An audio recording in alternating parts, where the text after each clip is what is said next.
What shall we find? Who shall we find? I think that would be interesting. But let's get into the episodes. Greeting, people. Hello. How's it going? This is Nell. Once again, I'm here with Promise. And this is Anything And Everything in Between.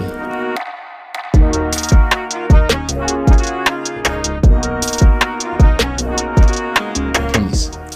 Let's talk about growing up. What does it mean to grow up? Someone comes and says, Promise, you need to grow up. What's the first thought that comes to your mind? First, I think the first thought is that I'm childish, so I need to grow up. Yeah. Become a more mature childish. person, Yes. a less childish person. Yeah. Okay, in your mind, off the top of your mind, what does it mean to be childish? To be childish. What are the characteristics of a person that you would call childish? Playful. They probably won't think about what they're going to do before they do it. Does that make sense? Yeah.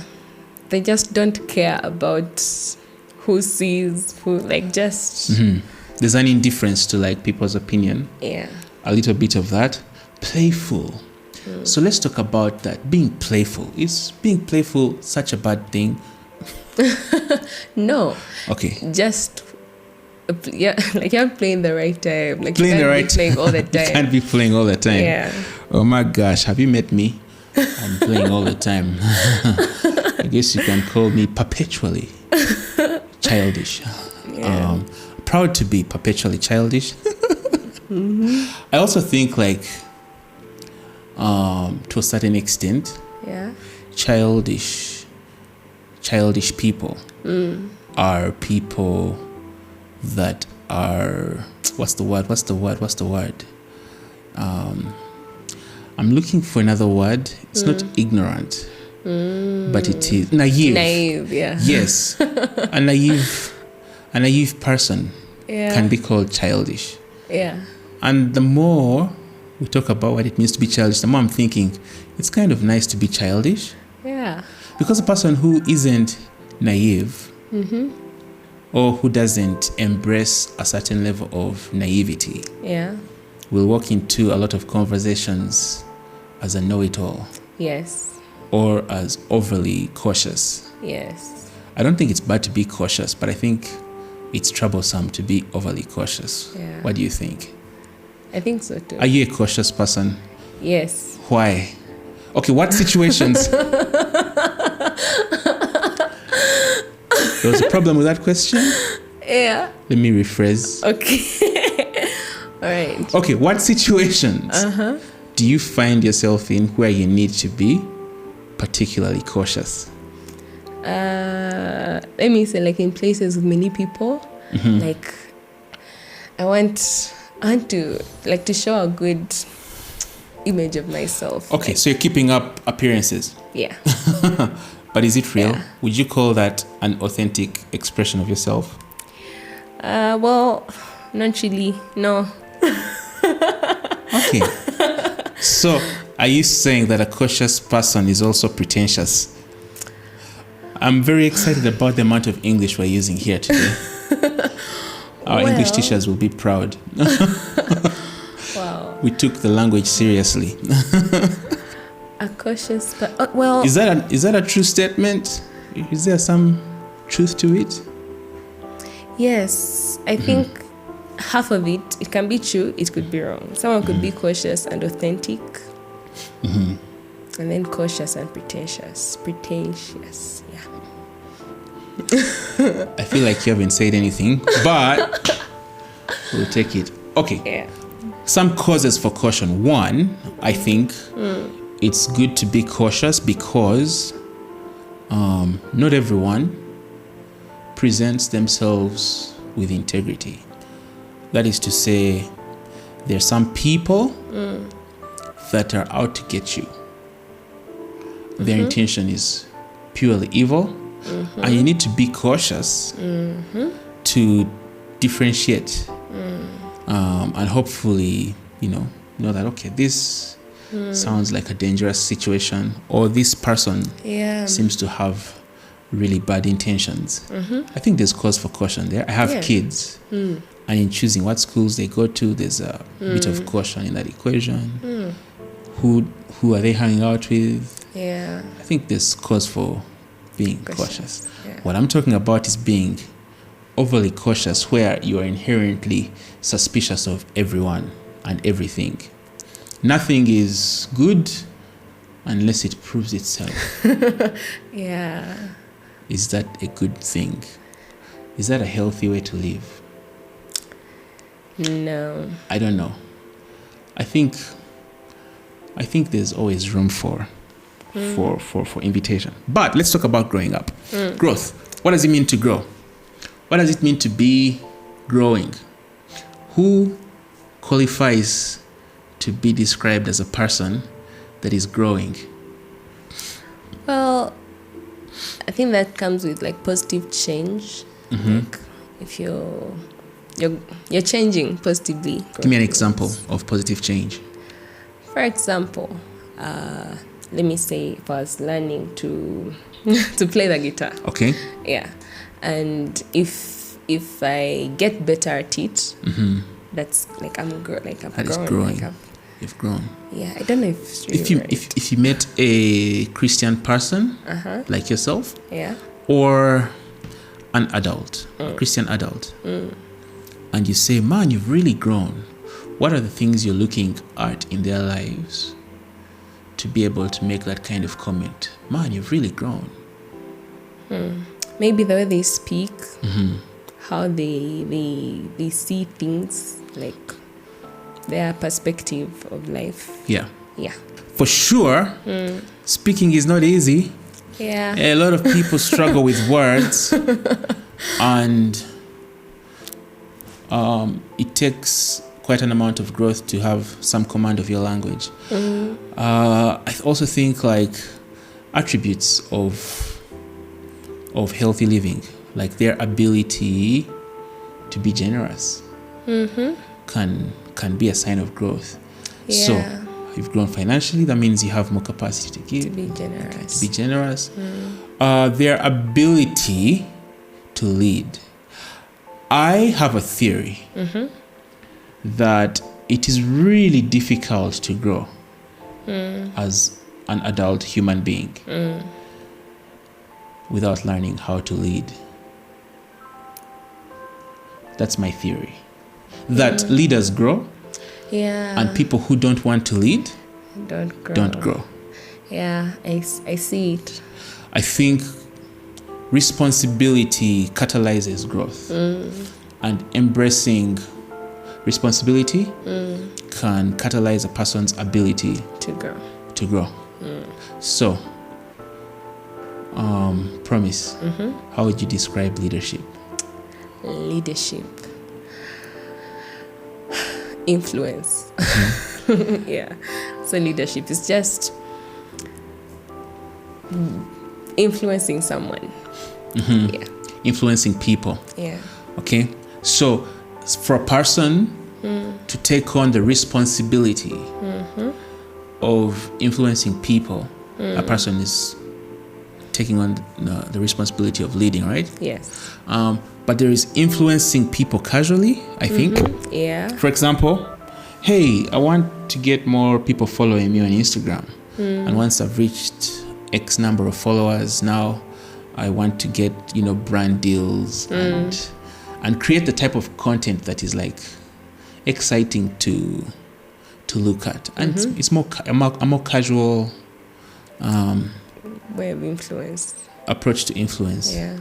And then there is an influence that is intentional, where there is something that you want to be able to communicate and get people to do. And I think leadership exists in that realm Yeah. of, I want to be able to influence people and move people somewhere. But we're getting too serious. Let's get a little childish. Because, I'm a child. We're all children. We're all children of God. Okay, fair enough. But Promise, Yeah. When you were younger, did you have particular dreams that you wanted to grow into? I wanted to become a nurse Okay. because I don't think just because my siblings wanted to become doctors and I knew I wouldn't, I would have to be You undercut yourself. yeah, somehow. So, but still, it wasn't something I was passionate about, so I just said it for just that. Interesting. And then, Uh-huh. after some time, I wanted to become, I don't know the name of that, but like in my mind, it was like a food tester, like a person who just goes to hotels To test food. That Sounds like a good life. Uh-huh. Yeah, but then I don't eat chili, so that was I was like, hey, will I manage? But yeah, those are some of the things I wanted. You see, I like the food testing dream Yeah. because who wouldn't want to test all kinds of things? What about now? What thoughts come to your mind when you think about who you want to be in the future? I want to be in the future. Right now, it's hard. I don't know. It's different. Like I want to be. It's a hard question. Mm-hmm. Yeah, but I want to be. I think an artist. Okay. Yeah, like. Yeah, just that. An artist. Try and paint. Do you have like specific things like that you dream of and you say, if I could get to this level of creating maybe as an artist, that would be awesome? Do you ever think about things like that? Not really. Not really. I find that very interesting because either it's okay, I'm saying either or, like I know everything. Is it that nobody presented you with the opportunity to think that way? Or is it that you think you still have time and it's a problem to think about in the future? Or is it something else? Like, how is it that you don't have those kinds of thoughts right now? Well, I think it's because I think I still have time. You think you still have time? Yeah. Yeah. I think that's a fair thing to say. All of your life, the next step has kind of been predetermined. Yeah. But have you ever felt, well, your dad was here last week. Have you ever felt any tension to be a certain type of way when it comes to thinking of your future? Like it's predetermined? Yeah. Like, and I think that's why I don't even think about it as much, because I'm like, I have to be like something serious. Like I have to be someone, in the future. And like, What does that mean, to be someone? like to be, I don't know, somebody. Describe for me what somebody means. Are we talking about power? Are we talking about a particular set of career options? What do you mean by somebody? I think like career-wise, like having a good career where I can earn money and yeah. So when you say good career, you're not being specific about career options, but any career option that puts money in your bank, that's a good career. That's what you mean? Is that what you mean? Or are there careers which are saying that's a serious one and that's a serious one? That one is not very serious. Well, right now, okay, in my head right now, I know that like with any career can be a good one. Yeah, but sometimes when you talk about it now, people won't be like, oh, you want to be that? Like, what's that? Okay, I feel like we're talking in like Parables. I wish you could say the that. What is the that now that people are saying you want to be that? Okay, right now I'm going to do an animation and visual effects course. Okay. But before, I didn't know what exactly I want to do, Okay. and I'm just, thanks be to God, because now it's like my mind is like, I'm actually getting to know that, oh, maybe I actually want to take this direction. Okay. And yeah, but it's being from a family of doctors, And lawyers. So you feel like the unserious one. Yeah, really. There we go.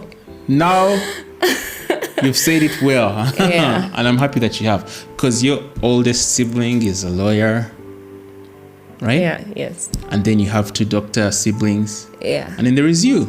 Yeah. And you're about to start a career in animation. Yeah. I love this very much. Yeah. And so is that the thing that makes you think, are you serious? Is that the thought you're describing? Yes. Okay. Yeah. But that pressure doesn't come from your dad, clearly. No. I think it's just from You've me. imposed it on yourself. Yeah. Isn't that crazy? Yes, it is, Bambi. So why do you carry this pressure? Why? Do you even know? I think, sometimes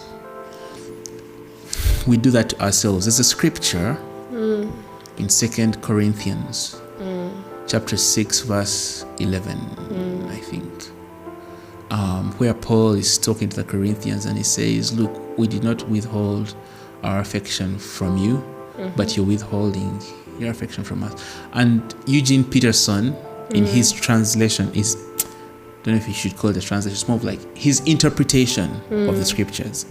He phrases it this way. He says, dear Corinthians, we did not withhold ourselves from you, but you're withholding yourself. And then he goes ahead to say, the smallness you feel comes from within you. Your life isn't small, but you're living it in a small way. And then he goes ahead to say, how I wish you could enter this wide, open, spacious life. And I think that's one of those things that perhaps you're looking at the pressures of the ones who have gone before you and you're saying, man, I'm the one who's unserious. But nobody has told you that. Yeah. And nobody has said that your choice is invalid. Yeah. Or that you can't be successful in it. But somehow, Yeah. that is the weight that you're carrying. Yeah. And I find that very interesting. So, growing up, what would that look like for you? If you're to move forward from this moment, to go from doubting what's in your hands today, and then grow up into embracing it and turning it into a leadership opportunity, what would you have to do? Do you know? Well, I'd love to be more confident. Okay. Yeah. And yeah, I feel like that's it. Like, To be more confident. yeah. 100%. You have to be more confident. And everyone is negotiating you down. So that means you have to find the confidence to see the value of your current opportunity and the life that could be ahead. But I also think it's good to contrast like what you could be dreaming about right now and purpose. In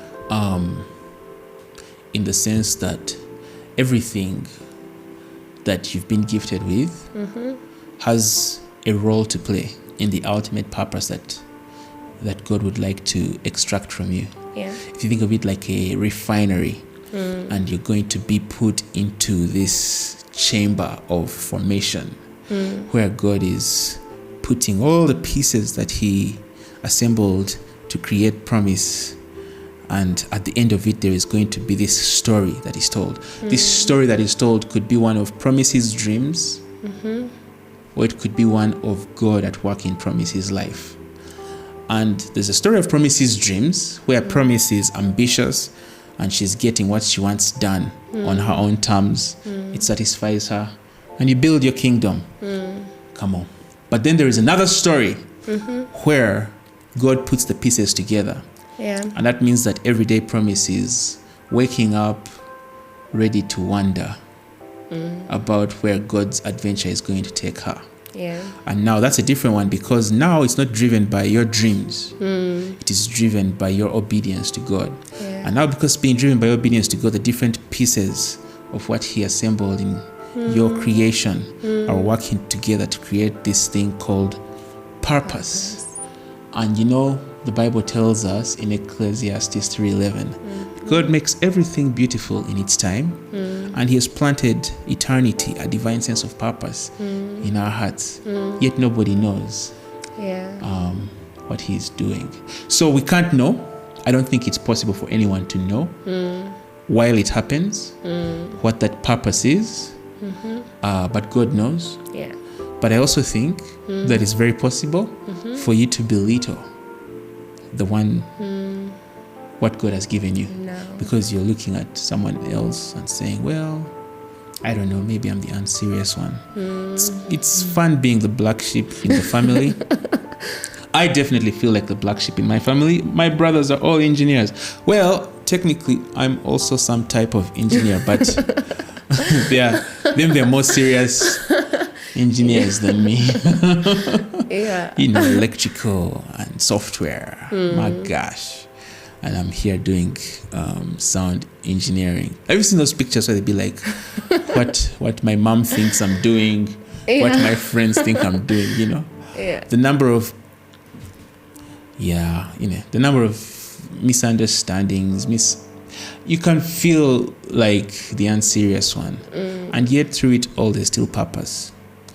Yeah. And growing up has some type of meaning. So let's talk about growing in that context. So, promise, if God already has purpose for you, and He has deposited the ingredients of that purpose in your life, Yeah. and now you need to figure out what growing up looks like, what then becomes important for you now if you're going to grow into that purpose? What are some of the things that you think are going to matter in order for you to grow into the purpose that God has for you? I think it would be learning to hear God so that I can be obedient. What does that look like in practice? There is a guy listening to this podcast who's working with that. Yeah, I gotta learn how to hear God so that I can be obedient. Yeah. What does the action of that look like? You love doing this, but okay. I do. I love doing this because you see what happens is if we don't talk about it this way. No one will. No, it's not that no one will. But, you know, sometimes you can say things and say nothing. Yeah. You can talk about something that's fantasy Yeah. and miss out on The reality. the action of it, you know. So what does it mean to learn to hear God? It always goes back to one thing, which is like reading the Bible and Yeah. taking time to pray Yeah. and to just meditate on the word, ask God to help you. to help you, to Yeah. tell you what to do. Yeah. Yeah. And a simple prayer, man. Yeah. Look, it sounds so simple. And that's because it really is that simple. But the experience of it can be really hard and confusing. And you can lose momentum around it. Yeah. One of the things that has been really helpful for me personally in consistently reading the Bible has been finding help and support, material and people, to make it a normal thing to do. It's hard to read the Bible alone. It's easier to read the Bible with people. So, for example, we once did a thing called 21 Days of John as a challenge. So you say, guys, we're going to read the book of John together. So you wake up and you're accountable to a group of people. Yeah. You read one chapter, you share one chapter a day, and you keep it up for 21 days. That can give you momentum. Yeah. The other thing is to become curious. See, the thing about God is he is so big. Yes. And there is so much about him that when you put yourself in the curious state of like, who are you? And I want to understand a little bit of, I don't think we can fully know him, but there is so much that he has already revealed that when we look for him in what he has revealed, it gets really, really intriguing and interesting. The story of God is an absolute banger. Yeah. The story of God is an absolute banger. Every day. Like, if you like stories, I promise you, there are very few stories that compare in interest with God's story. It's full of everything. You want action, drama. Oh my gosh. It's got everything. Yeah. And one of the tools that I've used a lot, and my kids are also starting to use it because for me it helps me a lot, is just there are these guys called the Bible Project. They have a YouTube channel, they've got a website, and they have packaged this story of the Bible in the most magnificent art and like animations, and they tell it, whether it's through just the Bible stories, or they pick out things from the Bible, but it's really interesting. And they have these nice podcasts with like long discoveries of what's in the Bible, but it's fascinating. Bible stories are fascinating. And so look, man, the story of God can get you going and really help you get in line with this understanding of God, at least to the extent to which he has revealed himself. But you've got to read your Bible, man. Like, God speaks. One of my current favorite scriptures to think about is Psalms 119 verses 5 to 7, where it says, "Oh, that my actions would consistently reflect your decrees. Then I will not be ashamed when I compare my life with your commands." What a phrase. Like, to know God enough. Like, he's not talking about to know what you will say tomorrow, but to know what you've already spoken, what you've already said.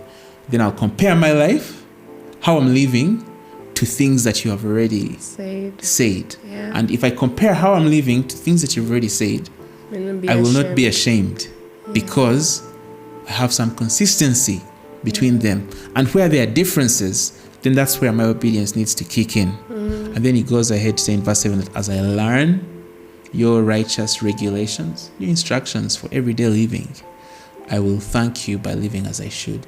I think about that quite a bit now. So when you said, just hearing what God says and obeying, it's not mysterious, man. It's right here. It's in the Bible. And I think it helps to learn how to be in the Bible. I'll also say it helps to learn to become interested in God's story. Yeah. But yeah, it's possible. And you pray and read the Bible. But how else can a person grow